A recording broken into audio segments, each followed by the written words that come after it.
बिहार की सियासत में ऐसा लग रहा था कि नीतीश कुमार के अपने ही उनके लिए बड़ी मुसीबत बन जाएंगे, लेकिन इन सब खबरों में अब बिल्कुल दम नजर नहीं आ रहा है। जी हम बात कर रहे हैं ललन सिंह की।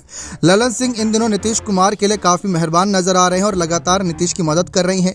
जहां एक तरफ खबरें इस बात की ओर इशारा कर रही थी कि नीतीश कुमार की सरकार गिरा सकते हैं ललन सिंह, अपने साथ कुछ विधायक आरजेडी में ले जाएंगे और 10 से 12 विधायकों की आवश्यकता है महागठबंधन को, जिससे उनकी नई सरकार बन जाती। लेकिन शायद जदयू के राष्ट्रीय अध्यक्ष पूर्व राजीव रंजन उर्फ ललन सिंह की अब मुलाकात हाल ही में पीएम नरेंद्र मोदी से हुई।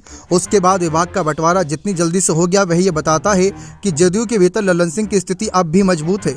यही वजह है कि सीएम नीतीश कुमार ने अपने किसी अन्य साथी पर भरोसा नहीं करते हुए विभागों के सुलझाने के लिए अपना दूत बनाकर ललन सिंह को नरेंद्र मोदी के पास भेजा। दरअसल बिहार में एनडीए की सरकार बने 6 करीब दिन से ज़्यादा यहाँ पर हो गए और इस पर शपथ लिए 8 मंत्रियों के बीच विभागों का बंटवारा नहीं हो सका था। राजनीतिक गलियारों में इस बात को लेकर कई तरह की चर्चा होने लगी थी। कुछ राजनीतिक पंडित यह भी कहने लगे कि यह सरकार चलने वाली नहीं है। कोई कह रहा था कि भाजपा किसी कीमत पर गृह विभाग लेगी, दूसरी ओर तबादला दर तबादला होते जा रहा था।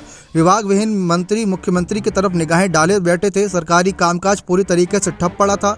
शपथ लिए मंत्रियों को भी लगने लगा है कि कुछ न कुछ गड़बड़ है, तभी तो मुख्यमंत्री विभागों का बंटवारा नहीं कर पा रहे हैं। लेकिन इन किंतु परंतु पर पूर्ण विराम पर राजीव रंजन उर्फ ललन सिंह को श्रेय जाने लगा।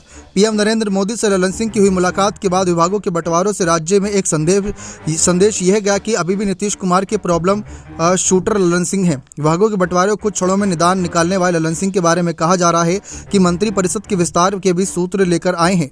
मंत्रिपरिषद के विस्तार को लेकर यह चर्चा थी कि भाजपा इस बार नए चेहरे को ज़्यादा से ज़्यादा मंत्री बनाना चाहती है, पर नीतीश कुमार अनुभवी भाजपा नेताओं को मंत्रिपरिषद में लाने की सलाह दे रहे थे। प्रदेश नेतृत्व यह मानने के तैयार नहीं थे कि ऐसे में नीतीश कुमार के दूत राजीव रंजन उर्फ ललन सिंह ने सीधा रुख पीएम नरेंद्र मोदी के पास किया और विभागों के पेच सुलझा कर आए। ललन सिंह को लेकर यह भी चर्चा तेज हो गई कि ये दिल्ली आलाकमान से मिलकर मंत्रिपरिषद के विस्तार के सूत्र भी लेकर आए हैं।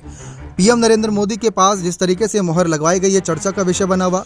आपको बता दें कि ललन सिंह ने कहीं ना कहीं जो चर्चा थी उनको लेकर पीएम नरेंद्र मोदी के पास नीतीश कुमार के दूत बनकर के जाने के बाद ललन सिंह की पार्टी विरोधी अफवाहों पर विराम लग गया। ललन सिंह को लेकर जितने भी सवाल उठाए जा रहे थे उन सवालों का भी जवाब मिल गया।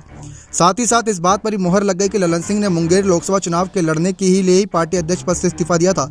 विराम तो इस अफवाह को भी मिल गया कि 16 विधायकों के जरिए वर्तमान एनडीए सरकार को गिराने में षड्यंत्र रचने वाले हैं ललन सिंह। लेकिन अब इन सब कयासों को रोकने के लिए कहीं बल मिला है इन खबरों से। बने रहे चैनल के साथ। बहुत बहुत धन्यवाद।